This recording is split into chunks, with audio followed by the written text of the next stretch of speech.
All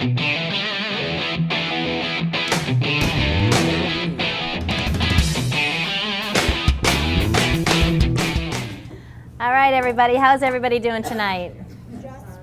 Just peachy. Wonderful, wonderful. Well, now this is your week number 8. Wow.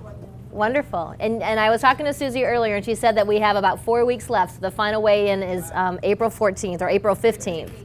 So tax day. Wonderful. So what we're going to talk about tonight is how do we maintain all these changes that you guys have been making for the past 8 weeks? And so when we talk about it, and it says on our topic, the new you. And that's what we always think, okay, all of us have done these diet programs before. We've all done exercise before. We've all lost weight before. But how do you keep it off? Because you guys are being very successful right now. You're losing weight, you're exercising, you're doing all the things that you need to be doing. So what do you think are some of the things that stop us from keeping that weight off or to keeping up the routines that you're doing right now? What do you think are the things that really stop us from all that positive changes that you're making right now? Just when you hit a plateau. Okay, what else? When you're tired. Stress. What else? Scared of the success. Wonderful. Yeah. Let's talk about that for a second. Why do you think that we get scared of success? What stops us, and why do we get afraid of the success that we've made? It's change. What else? Besides the change, what else? Sometimes aren't we afraid of falling back down? So sometimes, like you said, we're afraid of that success because we've been really successful, and then what if I lose that success? What if somehow I fall back down into that trap? So what we're going to talk about tonight is how we don't fall back in that trap. The key to everything. How many of you remember what I first told you, the one thing that is going to keep you successful in this program? How many of you remember it? Anybody? What is it? Positive thinking. What else? What starts happening for us? Self-talk. But I'm going to just give it to you guys because I could just go on and on and on. It's becoming aware. Constant awareness. You never have to fall back down if you're constantly aware of what's going on. Even with your thinking. If you start thinking negative, you got to be constantly aware that that negative thinking is happening.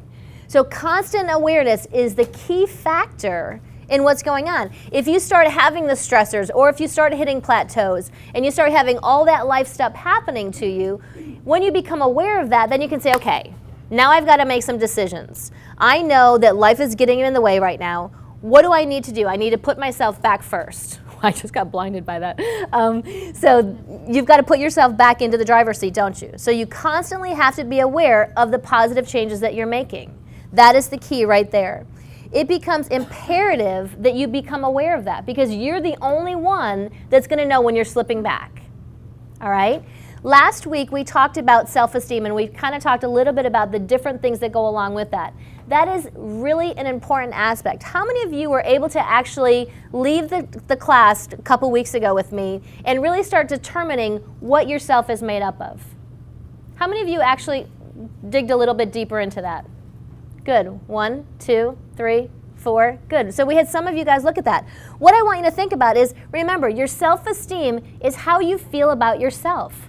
It's not based on what you look like. It's not based on how you talk. It's not based on the kind of jobs that you have. It's based on the qualities inside of yourself. So if I feel good about who I am as a person, if I know who I am as a person, I feel good about that, I'm going to want to do positive things for myself, am I not?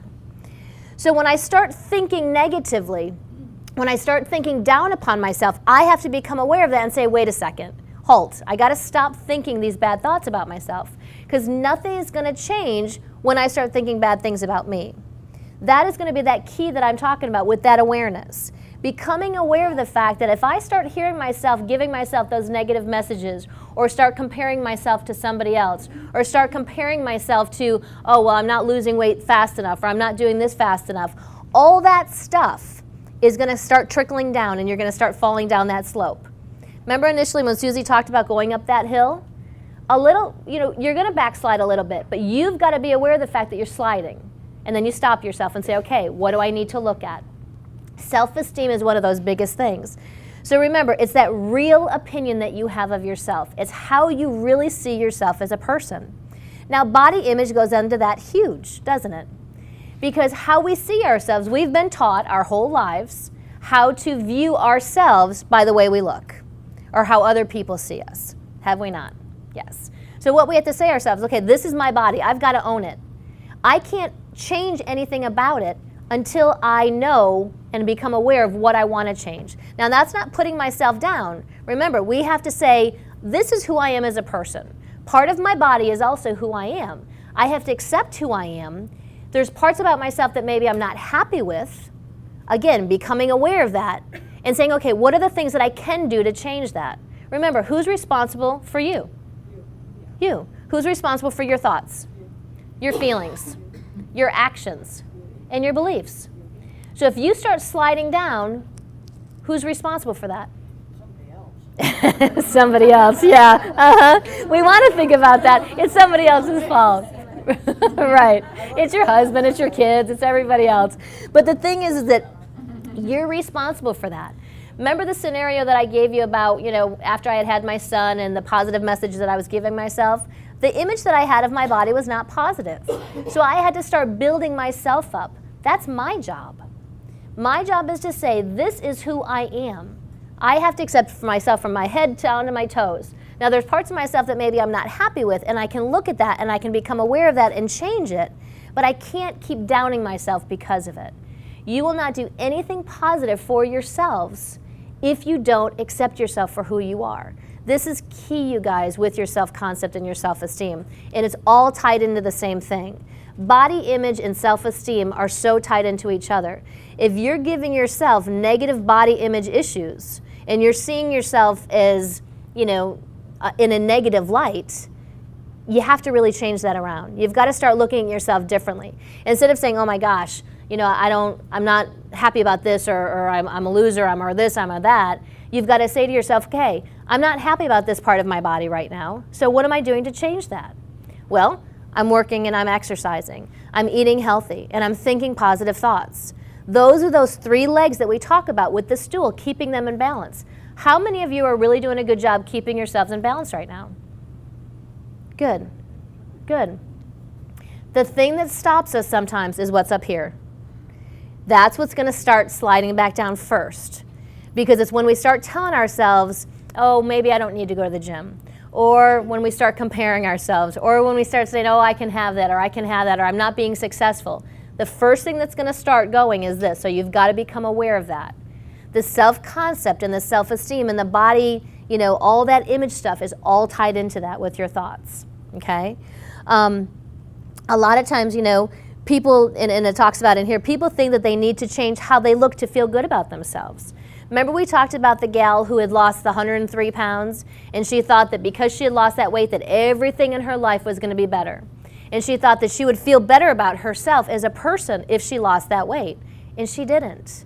So much time, we put so much emphasis on the way that we look that we lose out on a lot of things. Now, will it affect us? Sure. But it's not going to be that end-all be-all.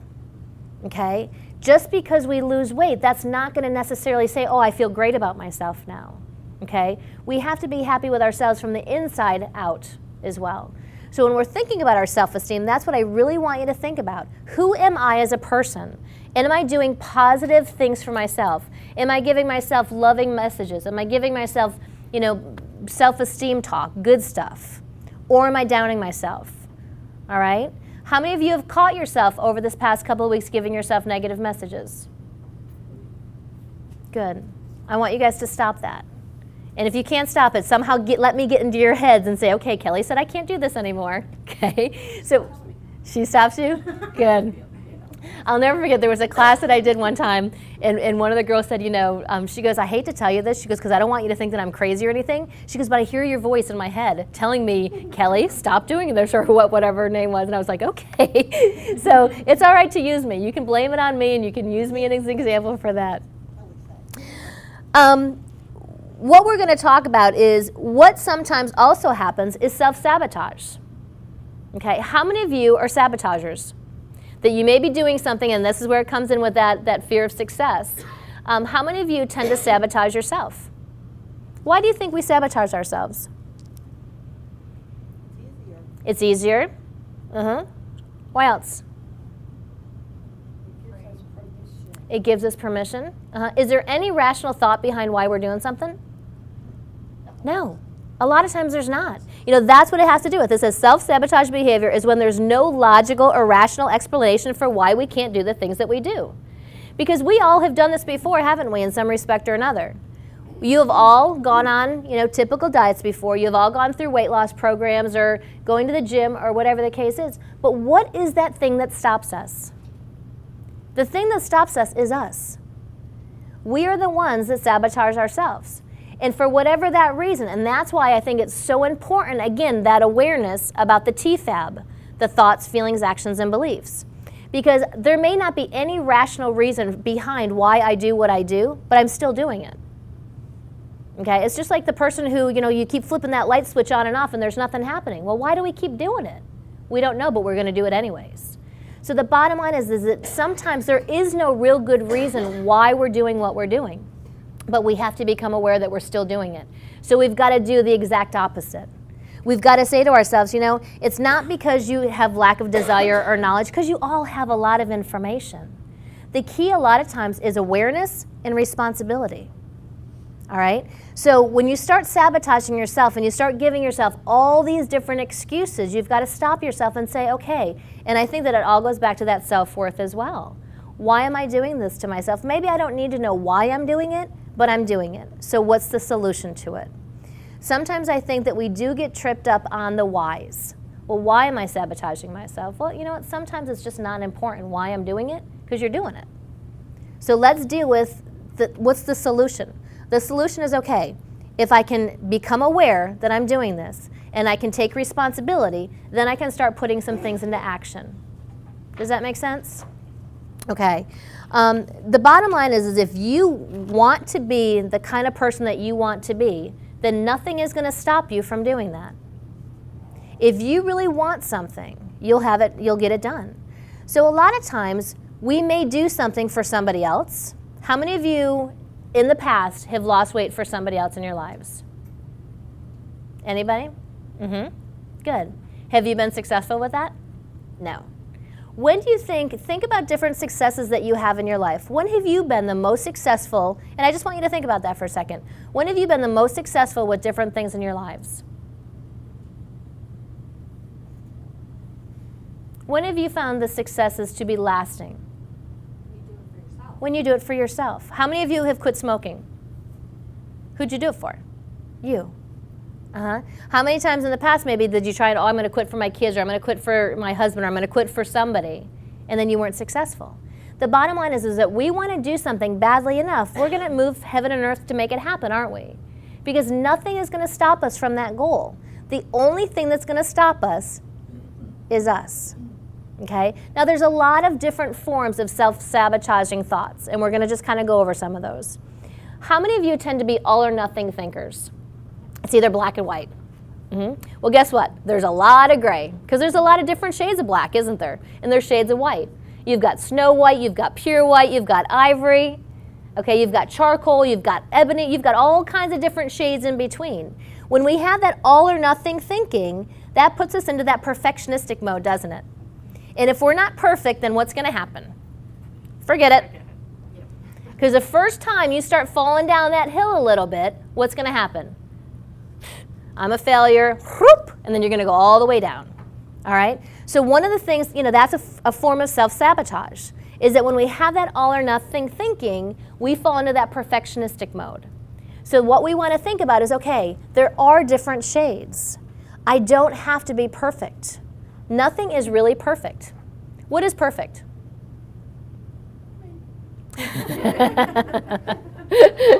For those of you that didn't hear her, she said me. Really close though. When we can walk on water, then we can call ourselves perfect. Because we can't. So we have to say to ourselves, you know what, I can do it to the best of my ability, but there's always going to be error, isn't there? Because we're human. That's the one thing that we have to tell ourselves. Because what happens is that when we start having that all or nothing thinking and we can't do it perfect, that's what self-sabotage is, to say, forget it. I'm just not going to do it at all. Okay? So be aware of that. The other thing is that the overgeneralization is that we see a single negative event is the end all be all. One negative thing happens. We were just talking about this a couple weeks ago too. You know, maybe eat something that's not on your food plan, and it's a negative event, and then you just run with it. It's kind of like that, you know, the mountain of a molehill. Or is that how you say it? You make a mountain? Well, yeah. close. Mountain out of a molehill. You make a mountain out of a molehill. So the thing is that that's what happens. We take one negative event, such as maybe eating a piece of cake, or going out and having an extra drink, or doing something, and we make it this big catastrophe. How many of you do that? That overgeneralization.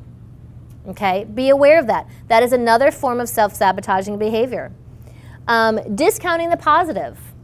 A lot of times, and I use this for an example, just like the woman that I shared earlier about losing the 130 pounds. She did not focus on the positive that she had lost all that weight. She was focusing on the negative that she hadn't met her goal.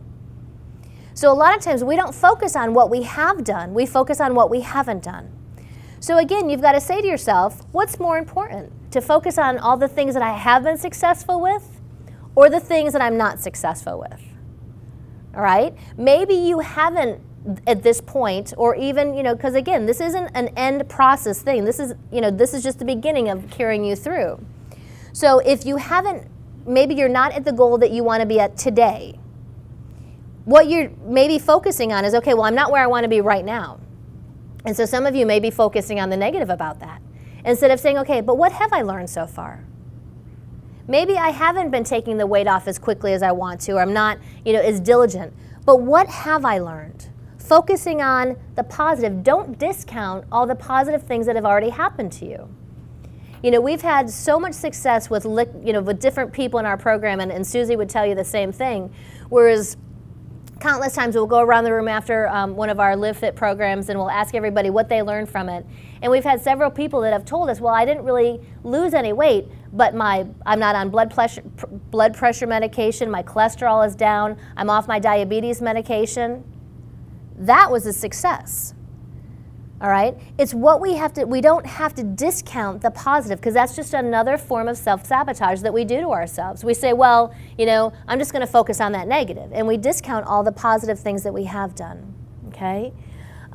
We jump to conclusions. A lot of times what happens is that without even looking at all the facts associated with something, we'll jump to the negative already. You know, and this goes into too, well, you know, again, and it's all kind of combined. If something negative has happened, well, I might jump to the conclusion, well, me having this piece of cake, I'm going to gain 5 pounds this week. Okay? Or me not eating correctly all week, or, you know, for 2 days, you jump to the conclusion that it's all going to be for naught. And a lot of times, you know, and I'm going to be honest with you guys, I've heard little negative things that I've heard from you guys as you're getting ready to weigh in. So what I want you to think about is, and I've heard, well, you know, the thing is that we jump to that conclusion. And we have to become aware of it. Remember, constant awareness of the way that we talk to ourselves, because that self-sabotaging behavior is going to kick it every time. All right? We magnify things out of proportion as well. How many of you tend to exaggerate a lot of different things? Never. Not us. The thing is that sometimes we we put so much importance on things that really don't have to have the importance on there. We focus on things that maybe aren't as important, other than the things that are important to us. Okay? And we could go, the list could be endless on how we do this. But what I want you to ask yourselves is, what is really important for you? Because everybody's going to be a little bit different. Everybody is going to have different importance on other things. So whether that be that, you know, you think that it's important that, you know, that you've lost 5 pounds this week, or you think it's important that you're not on your blood pressure medication anymore. That's a really hard thing to say, blood pressure. Try saying that really quick. But the thing is that everybody's going to place that different importance. But again, you have to say to yourself, if I exaggerate the importance of whatever that problem is, am I making it out of more than it actually is? Again, what are the messages and how am I sabotaging myself? What am I doing to myself in this process? The thing that I love also is the should statements. Is sitting there and telling myself, I should have done this. I shouldn't have done that. I must do this. I have to do this. That is another huge thing that we put ourselves into that other category. That's how we sabotage ourselves as well. is by telling ourselves, well, I should be doing better. How many of you tell yourself right now, I should be doing better? You are right exactly where you need to be. Right exactly where you need to be. For whatever that is, you've got to say to yourself, okay, where I am right now, I've got to accept it. When I accept where I am, what do? I take responsibility. When I take responsibility for where I am, what can I do? I can move on, and I can do what if I'm not happy? Change it. Okay? So the thing is that when I sit there and I say, I should be doing this or I should be doing that, I want you to become aware of the fact, no, you are exactly where you need to be right now. Because by being where you are, you have to say to yourself, okay, am I where I want to be? If I'm not where I want to be, what can I be doing differently? Again, it's a different way of looking at it because we've been taught how to look at things a lot different than how I'm teaching you how to look at it today. Instead of sitting there saying, well, I should be doing this and I should be doing that, that's just putting that off. And it's just giving and reinforcing that negative message for yourself. Instead of saying, okay, maybe I'm not where I want to be, but what have I learned up to this point? Am I doing the things that I want to be doing? Am I doing the things that are changing where I want to be? When you start hearing yourself saying, I should do this and I should do this and I must do this and I have to do that, I really want you to become aware of those messages that you're telling yourself, because you're probably in the process of sabotaging yourself. Again, the whole talk tonight is about keeping yourself where you want to be, not where you should be, but where do I want to be? It's a whole learning process, all right? Personalization and blame, I like this. Personalization occurs when you hold yourself personally responsible for an event that isn't entirely under your control. How many times that we want to hold ourselves accountable for something that we really have no control over? A lot of times. It's just like, people. We hold ourselves accountable for people or events, and we say it's my responsibility and it's my fault that this happened. We are not responsible for people, places, things, or events, are we?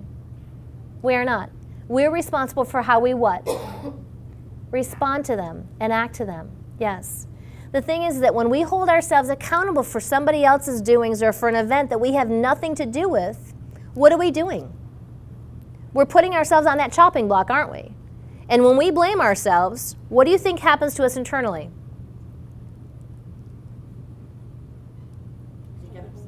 You get upset with yourself. And what happens when we get upset with ourselves? We sabotage ourselves. And how do we sabotage ourselves? We eat. See how the pattern all kinds of go back? So that's when we fall back into some of those old behaviors as well, such as if we do tend to use food as a comfort. Okay? So the thing is, again, you have to become aware of the fact when you start doing things that have nothing to do with your responsibility. Remember, you're only responsible for how you think and for how you feel and how you act and what you believe. We can contribute to events, but we can't take the entire responsibility and the blame for them. If we have a part in something, we can certainly take that responsibility and say, hey, you know what? I had my part in that and I take full responsibility. I apologize or I make amends, do whatever. But then what do we need to do? Release that responsibility and move forward. Remember when we talked about resentments that last couple weeks ago and holding onto the finger? It's up to us to say, okay, I'm aware of what just happened. I take responsibility for it, and then I move forward. That's just about owning our own part in that. So when we take that responsibility and that blame, again, that's just putting us under that self-sabotaging behaviors. All right. What are some other ways that we self-sabotage ourselves besides some of those things that I just listed? What are some other ways that we self-sabotage? Any examples? That's not in the book. What is a big thing that sabotages us? Compare yourself to other people. What else? People. How many people are sabotagers in our lives? What we have to do is we have to become aware of them also. Why do you think people want to sabotage us? Do you think that they themselves feel better, I think, and gives them an excuse to not become better themselves. Right, exactly. It's the change. It's the change. Some people are really uncomfortable with the changes that we're making, aren't they? And they don't want us to be successful. Now, they're not maliciously saying, hey, I want to just sabotage her and make her just pay. They don't do that consciously, but on a subconscious level, if a person really doesn't have the insight and the forethought to say, wow, I want to be excited for your changes and I want to do all this stuff. Instead, they're in that comparison mode. And maybe they're not comfortable with who they are as a person. So it's easier to put the finger out at you and say, well, I want you to fail as well. So other people in our lives can sabotage us as well. We have to become aware of that. How many of you have sabotagers in your lives? Quite a few of you. How do you deal with them? Ignore them. Okay, what else? My family still wants to eat junk food. Uh-huh. And can your family eat junk food? I don't buy it. Okay. You want it, buy it yourself. Okay. I kind of explain to them, that I'm doing this for me. Why don't you take the opportunity and learn from what I'm doing and kind of. Good. So you're learn from trying my to. experience. Good. So you're trying to teach by example. Yeah. Good. Good. Who else is out there sabotaging you that maybe doesn't want to learn by examples? Anybody? Again, what? People that are jealous. And again, people, we can't change them, can we? We're always going to have people who want to not see us succeed, and that's sad. It really is, and we have to become aware of that. It's not that people are out maliciously to get us or that they want to harm us, but for whatever reason, maybe they don't want us to see us succeed. All right? Again, you have to become aware of that. And you have to say to yourself, you know what? Am I going to do this for them, or am I going to do this for myself? Am I going to let this person beat me down? How many people like to push other people's buttons? A lot of people. And that's all they're doing. They're testing. And so they might say, well, oh, it's okay, or, let's have some junk food, or I want to buy it, or whatever the case is. It's still up to you to give into that or not. You have to be strong enough in your own conviction to say, you know what, junk food can be in my house, and it doesn't bother me. I choose to either have the junk food or not. Or even if we have those jealous people in our lives that say, well, gosh, you don't need to work out as much as you do, or you don't need to eat that kind of food. You look great just the way you are. Whatever. And they're trying to be encouraging to us, but maybe that they have an underlying reason. They are entitled to think however they're going to think. Again, it's really totally up to you how you are going to take it and what you're going to do with that.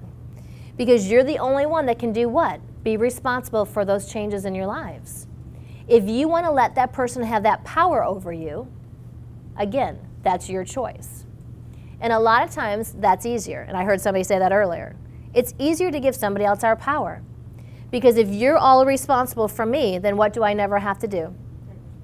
Take responsibility for myself.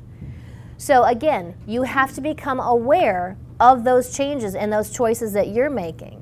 If people are trying to pull you down or people are pushing your buttons, you've got to be aware of that. You don't have to, go at them and be confrontational. You just say, you know what? That's your choice. You can have the junk food, or you can really think whatever you want to think. You can try to teach them by example, or you can just show them. You can say, you know what? I'm not going to let this bother me. I don't need to argue. I don't need to prove my point to you. Really, I don't. You can think whatever you want to think. The only person that I have to please is who? Me. Because ultimately, who am I doing this for? Myself. And that's the thing that, the next thing that we're talking about is motivation. Where does that motivation come from? If I'm always waiting for somebody else to light that fire for me, my flame is going to burn out pretty quickly. I have to have that internal motivation. That motivation has to be sparked by something inside of myself. It's just like, how many of you have gone to even, going on different programs before? If you do it and it's like that really short-lived, I'm going to do this, I'm really pumped, I'm excited, and then you go, whoop, and you go right back down. Okay? Or, a lot of times I always laugh too, like when people get involved in these home-based businesses and they're really pumped up and excited in the very beginning and then they do nothing with it, Or it's because they're buying into somebody else's dream. You have to have your own dream and your own beliefs to say, okay, what is that motivation for me? Motivation has to start with motivating yourself. Your trainers are only a portion of it. Susie is only a portion of it. I am only a portion of it. Ultimately, we can give you the tools, but you have to be motivated, even within your own groups. You guys, I know, and I can see it, even the interactions before, how you guys really are kind of coming together and gelling as groups, and I love that. And you guys can be there for each other, but can you really, even though you're there to motivate and support each other, whose job is it to motivate you? You. So if you think about it, if you're motivated yourself, what's going to happen to the person next to you? If they see you just really pumped up and excited about what you're doing, what are they going to do? They're going to get excited too. Now, if the person next to you is just getting excited because you're excited, are they motivated their own selves? No. So that fire has to be lit from inside. You can look at somebody and say, wow, this person is really pumped up and she's doing great and she's really motivated. I want to be like her. Is that going to keep you going? No. You've got to find whatever inside of yourself is. So if you see one of your fellow friends who is being really excited and doing well and doing whatever, and you catch on to that enthusiasm and say, wow, she's doing this. You know what? I can do this for myself too. I can find that something inside of me, deep inside, to say, why am I doing this? What is going to get me going? What is that internal motivator inside of me to say, you know what, this is my goal, and I am so excited about it, and nothing is going to stop me. Nothing. Now, that doesn't mean, and again, we're going to go back to that, the thing. It's not going to, you're not going to do it perfectly. You're going to have those ups and downs. But when you have that goal in mind and you're internally motivated, you're going to do whatever it takes to make that happen. Okay? The thing is that the key to understanding what motivates you is understanding what motivates you. What is that? What is inside of you? What is the key that gets you going? And everybody's going to be different. What motivates you is going to be different from what motivates you, and so on and so forth. You have to understand, what is my internal motivation? Why am I doing this? Because when you know your why, nothing will stop you. Think about different things, like if, for an example, for those of you that have children, and if one of your children were in the middle of the street playing and a car was coming down and that child didn't see the car coming, what would you do? You wouldn't even think about it, would you? You would go out and you would do whatever it took to save that child. That would be a motivation, wouldn't it? So that internal motivation is going to move you no matter what. That's the kind of motivation I'm talking about. So when you're tired, when you're lagging, whatever's going on, you can say, you know what? The bottom line is that I know what really motivates me, really. And it's not somebody else. It's not a person, a place, a thing. It's me. It's me understanding myself differently. It's me saying, you know what? I deserve to do this for me, and this is what it's going to take to do it. Okay? Remember is that motivation is a process. It's not a task. It's an ongoing process. Remember, it's progress, not perfection. That's the one thing that I want you guys to remember. This is a progression. It's not, that you have to do it perfect. Because when we start getting into that perfectionistic thinking, that's that all or nothing thinking. And that's going to just trip us up. We've got to say, okay, this is a process. It's going to take me some time to get to where I need to be. It's not going to happen overnight. But if I'm clearly motivated and I know what's driving me every single day, then I'm going to keep on that track. And as long as I keep going forward, I never have to slip back. Now, I might stop and I might stall a little bit, but then what do I need to do? I need to find out what's going on. What is that really, going back to the why? Why am I doing this? Do you all have a really strong why as to why you're doing this? You have to. You really have to have your own whys. Because when you know, regardless, that you're going to do this, and it can't be just for the prizes, it can't be for the recognition, it's got to be that internal thing that says, you know what, after this contest is done and gone, I know that the lessons that I'm learning are going to continue to progress me to that next stage and to get me to where I need to be. It's not going to be something that's going to be over at the 12-week mark. It's going to say, you know what, I'm on a track right now, and I'm going down a path. And the path is going to kind of go different ways, and it's going to move all around, but you know what, I'm in the right direction. I know what's motivating me to keep moving in a forward direction. Make sense? So, the things that we have to be aware of is, when I start talking bad about myself, when I don't know who I am as a person, that's the first key, again, for when you start saying, okay, how am I going to maintain my success in this program? Keeping yourself at the forefront. You're not being selfish. You're not being, conceited. You're not doing any of that stuff. You're saying, I am the most important thing. I have to take care of myself. I've got to think about who I am as a person and do the things for myself that are good for me. I can't compare myself to somebody else. When I start comparing myself to somebody else, when I start doing all that stuff, all that self-sabotage is going to start kicking in. So the first thing is again, becoming aware, what is my identity based on? Who am I? If I have negative self-image and if I have a negative body image concept, I've got to start looking at that differently and start saying, okay, how can I change that? Don't sit there and beat myself up over it. Don't sit there and say, why do I keep doing this stuff? I'm doing it. So again, remember that self-sabotage is there might be no real reason why we're doing it, but we just keep doing it. So we've got to say, okay, what is the solution? Well, the solution is to continue to eat healthy, to continue to, work out for a lot of different benefit reasons, and to keep my thinking in check. When you keep doing those things, the end result is going to be where you want to be, because you're in charge of your own destiny right now. Remember we said that in the very beginning. You're in control of what your thoughts are. You're in control of where you want to go with this. If you want it to be 12 weeks, great. Have it be a 12-week program.